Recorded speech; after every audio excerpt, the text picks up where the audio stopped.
Now, we will now go to the motion of a free-falling body. So, hopefully, you can see that one. Now, in a free-falling body, dito, we will start with the idea of Aristotle. So, Aristotle is a very old philosopher at isa siya sa mga naturalist or nag-start ng science. So, in the Greek time, in ancient Greek, alam niyo po bang, ang science didn't start that easily, okay? So, science, the physics, the observation, about around the world, that is only said before by philosophers, okay? Sila yung mga kilalang mga tao that when they say something, for example, they say, oh, the heavier the object, the faster it falls to the ground. And lahat ng kanyang mga followers, sinusulat yan sa book. That's why yung unang-unang mga science books natin is nakabase kay Aristotle, Socrates, and kay Plato. Most of the observation around the universe is observed through them. Sabi ni Aristotle, the heavier the object, the faster it falls to the ground. That is roughly in the ancient Greece. Until such time, in 1500s, lumabas si Galileo Galilei. Sabi ni Galileo Galilei, no, a body should fall with a downward acceleration and it's independent of its weight. Ibig sabihin, there is a stone and a feather. They should reach the ground at the same time because they are, sabi ni Aristotle, ni Galileo, a body should fall with a downward acceleration. That is constant, okay? Our acceleration due to gravity is constant. Therefore, okay, their falling and the speed of their falling should be independent of their weight. So, nung ginawa to, actually, at the time ni 1500s, lahat ng mga scientists dito, hindi na katulad ng panahon ni Aristotle na pag may sinabi si Aristotle, isusulat agad sa book. Here, Galileo Galilei have to defend his thesis. Actually, this is one of his ideas, then para siyang nagtitesis, kailangan niya i-defend and kailangan niya gumawa ng experiment to prove this one. And one of his experiment, this one is Galileo Galilei. This is the nag-create siya ng dalawang ball with the same size, okay? So, one ball is made of wood and another ball is made of iron. And here, ito yung mga panel ng kanyang Royal Society of Science that time. And ito yung mga mga observer. So, dinrap ni Galileo Galilei yung dalawang ball and everyone observed that the two ball reached the ground at the same time. Okay? So, it means, ano po yung factor bakit nasabi to ni Aristotle in this example? Bakit yung stone and feather, nasabi niya, the heavier the object, the faster it falls? What is missing in which is missing in the Galileo's experiment? Air resistance.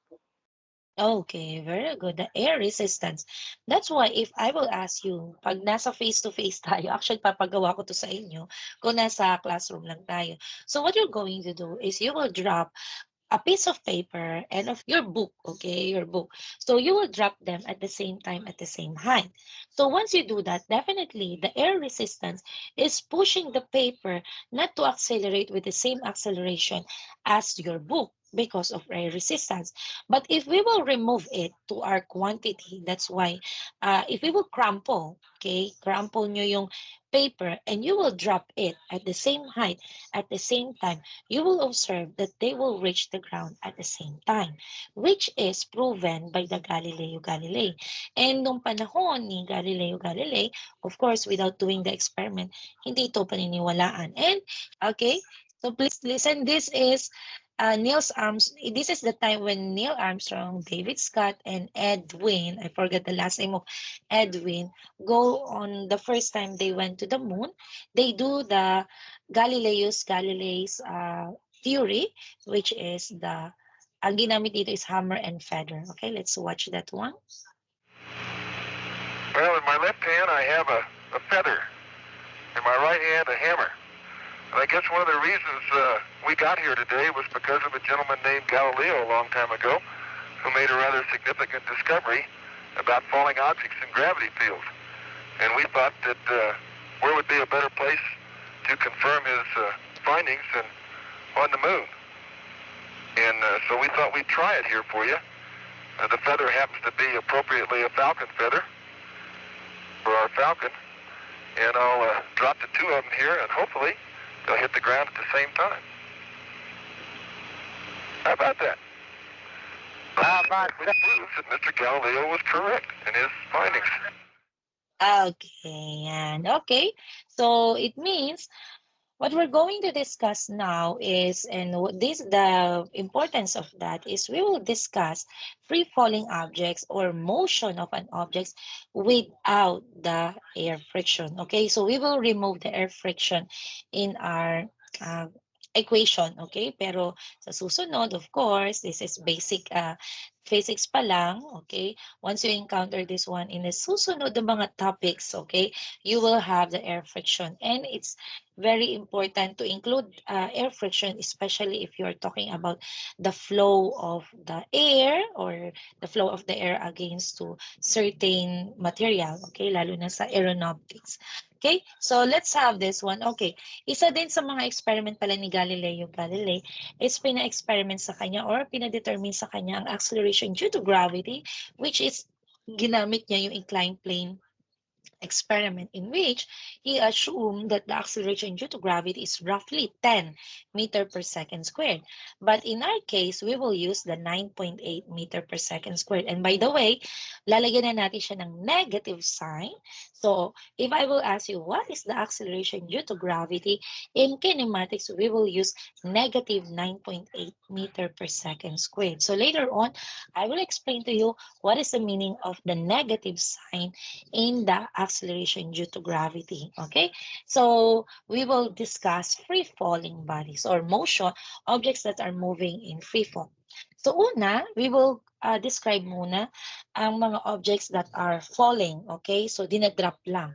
So once we drop an object, okay, ang unang-una nating masasabi is we can drop it without any effort. That's why the initial velocity of any drop object is 0 meter per second. You will just drop it, okay? So it starts at 0 and you will drop it. Then as it drops going down, look at the velocity. After 1 second, the velocity of that is 10 meter per second. After 2 seconds, it becomes 20 meter per second. Then fill in the blanks kasi ito. So become 30 meter per second, then 40 meter per second, and 50 meter per second. Because roughly, it is accelerating 10 meter per second per second. That's why the acceleration due to gravity is roughly 10 meter per second. Okay, so squared. So, but to be exact, it's 9.8. So, itong speedometer nga lang natin, walang decimal. Okay, so what can you say about its velocity as it goes down? Ano masasabi niyo sa velocity? Yung final velocity natin habang bumababa ang ating object. Tumataas siya. So it means the velocity, if the initial velocity is by 0, ang final velocity niya ay nag-i-increase yung values ha. So increasing ang values niya. Values. Okay, the values of, hirap magsulat sa tablet. So values po yan. The values of the final velocity are increasing. But we have to note that one. Since the object is going down, we have to note this one. The final velocity should be negative. Okay? So, from 0, since bumababa ang ating object, we have to note that this should be negative. This is negative. This is negative. We have to put this negative, and this is negative. Again, the negative sign of the velocity means it is going down. You have to note that kasi gagamitin natin to uli mamaya. Okay, and next one, the time there is always, of course, equal to positive. Positive po lagi. That is not equal to 0 and wala po tayong negative time. The acceleration due to gravity should be 9.8 meter per second squared. But as you can see, okay, bakit po siya negative? As you can see, even though the values is 0, 10, 20, 30, 40, 50, okay, pataas, it's accelerating, pero it's going down. So it means it is negative. Okay, the negative there means it's going down. Okay, the negative sign. And finally, yung delta y, it's a little bit tricky because yung delta y natin po is always, there's a basis. Parang katulad kanina sinabi ko, it is with the reference of the origin. If this one is, for example, our y, 1 or the y initial, which is at this point, pag pina-measure ko sa inyo ang y dito, that is below the origin. So the delta y here is negative. Okay? If we are going to measure this one naman, how to measure it? It should be from the origin going here. Still, that is below the origin, so delta y is negative. And another one, final. So hanggang dito lang. So sana nakuha niyo yung idea. Always measured from the origin, going down, and that is still negative. So it means if we will have the delta y for this is free fall, so going down, okay, not thrown down, that is going down. If the object is going down, or that is case 1, delta y is negative. And what is the reason why it's negative?